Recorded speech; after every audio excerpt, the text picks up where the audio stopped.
اپنے محبوب کو 3 حیثیتیں عطا فرمائی ہیں، اور اس معجزہ معراج کے اندر خالق کائنات نے آپ کی تینوں حیثیتوں کو ہی نوازا ہے۔ آپ کو خالق کائنات نے بشریت عطا فرمائی، تو بشریت بھی ایسی کہ کائنات کا کوئی بشر آپ کی بشریت کا مقابلہ نہیں کر سکتا۔ جنت کے 40 مردوں کے برابر اور ان کی طاقت کے مطابق خالق کائنات نے آپ سرکار کی بشریت کی طاقت رکھی ہے۔ بشریت کی طاقت بھی ایسی کہ آپ کی بشریت کا کوئی دوسرا شخص مقابلہ نہیں کر سکتا۔ اسی طرح خالق کائنات نے جب معراج کروانے کی باری آئی تو آپ کی بشریت کو بھی ایسی معراج کروائی کہ تمام بشر اور تمام انسان ان کے مرتبے، ان کے عہدے، ان کے رتبے نیچے رہ گئے۔ آپ سرکار کی بشریت کی معراج اتنی ہائی لیول کی معراج ہے کہ آج تک لوگ سوچتے ہیں تو حیران ہو جاتے ہیں۔ اسی طرح خالق کائنات نے آپ کو نورانی حیثیت بھی عطا فرمائی، اور اس معجزہ معراج میں ساتھ خالق کائنات نے آپ کی نورانیت کو بھی معراج کروائی ہے۔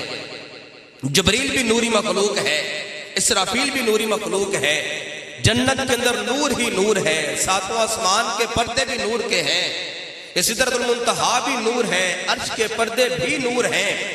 یہ ساری تخلیقات خالق کائنات نے جو نورانی بنائی، ان کی نورانیت ایک جگہ پر، لیکن خالق کائنات کی نورانیت ان کی نورانیت سے کئی گنا افضل اور اعلیٰ۔ جہاں پہ جا کے سب سے بڑے نوری فرشتے جبریل کی انتہا ہو جاتی ہے، اس سے آگے سرکار کی نورانیت کی ابتدا ہوتی ہے۔ تو خالق کائنات نے معراج کی رات سرکار کی نورانیت کو بھی معراج کروائی ہے۔ من المسجد الحرام الی المسجد الاقصی تک کا جو سفر ہے وہ سرکار کی بشریت کا معراج ہے۔ سارے بشر زمین کے اوپر موجود تھے، کوئی روحانی طور پر، کوئی جسمانی طور پر، تمام انبیاء کرام بھی بشر ہیں، وہ بھی اس زمین کے اندر، قبروں کے اندر حیات موجود تھے، وہ بھی بشر ہیں، سرکار بھی ایک حیثیت کے اعتبار سے بشر ہیں۔ لیکن خالق کائنات نے اس رات سرکار کی معراج بشریت کو اس طرح سے کروائی کہ آدم اگرچہ بشر ہے، اگرچہ نبی بھی ہے، موسیٰ بشر ہونے کے ساتھ ساتھ اللہ کا کلیم بھی ہے، عیسیٰ کلمہ ہونے کے ساتھ ساتھ اللہ کا نبی اور بشر بھی ہے، اگرچہ ہائی لیول کے بشر ہیں، اگرچہ اعلیٰ درجے کے بشر ہیں، لیکن بشریت اور سرکار کی بشریت، ان کی بشریت میں زمین و آسمان کا فرق۔ اسی معراج کی رات وہ سارے افضل البشر انبیاء جو ہیں سرکار کے پیچھے کھڑے ہیں، سرکار کی بشریت ان تمام انبیاء کرام کی امامت کروا رہی ہے۔ اس اعتبار سے سرکار کی بشریت دیگر انبیاء کرام کی بشریت سے کئی گنا افضل اور اعلیٰ ہے۔ اسی رات سرکار نے پھر سرکار کی نورانیت کو بھی معراج کروائی گئی، جبکہ ساری مخلوقات نوری جو ہے وہ نیچے رہ گئی۔ سرکار سدرۃ المنتہا پہ جا کر جب جبریل بھی عرض کرتا ہے کہ یا رسول اللہ لو دنوت انملۃ احترقت، اگر ایک بالشت بھی یہاں سے آگے جاتا ہوں تو جل کے راکھ ہو جاؤں گا، آگے کا نور میں برداشت نہیں کر سکتا۔ سرکار نے فرمایا جبریل جہاں پہ تیرے پر جل جائے اور جس سے آگے تو نہ جا سکے، ہماری نورانیت وہاں سے بھی آگے چلی جائے گی۔ تو یہ سدرۃ المنتہا تک کا جو سفر ہے، من المسجد الاقصی سے لے کر سدرۃ المنتہا تک کا سفر، یہ سرکار کی نورانیت کا معراج ہے۔ مسجد حرام سے لے کر اقصی تک سرکار کی بشریت کا معراج، اور اقصی سے لے کر سدرۃ المنتہا تک کا سفر سرکار کی نورانیت کا معراج ہے۔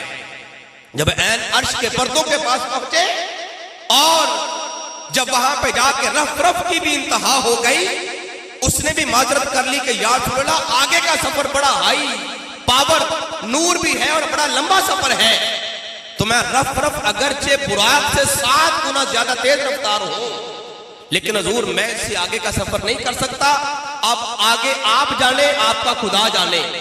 سرکار نے یہ نہیں فرمایا کہ رف رف تو میری سواری تھا، تو مجھے آگے کیوں نہیں لے کے جا رہا؟ فرمایا کہ رف رف تو آگے نہیں جا سکتا، لیکن ہماری ابھی تک منزل نہیں آئی ہے۔ سرکار نے جو عرش کے پردوں کا سفر طے کیا ہے، وہ اپنی حقیقت کے بلبوتے پر طے فرمایا ہے۔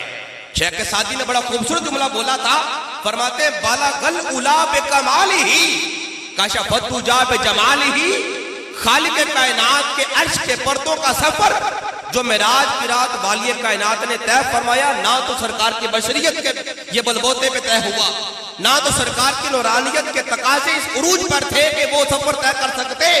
نوری مخلوقات بھی نیچے رہ گئیں، بشری مخلوقات بھی نیچے رہ گئیں، یہ عرش کے پردوں کا سفر خالق کائنات کے جو محبوب نے طے کیا ہے وہ اپنی حقیقت کی طاقت کی وجہ سے کیا ہے۔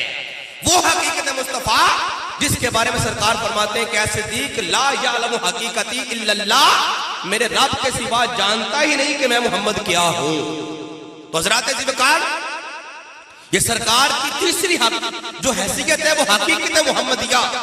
خالق کائنات نے اس حقیقت محمدیہ کو بھی اس معراج کی رات نوازا ہے، اور اس طرح سے نوازا ہے کہ ایسا پروٹوکول خالق کائنات نے کسی دوسرے نبی کو عطا نہیں فرمایا۔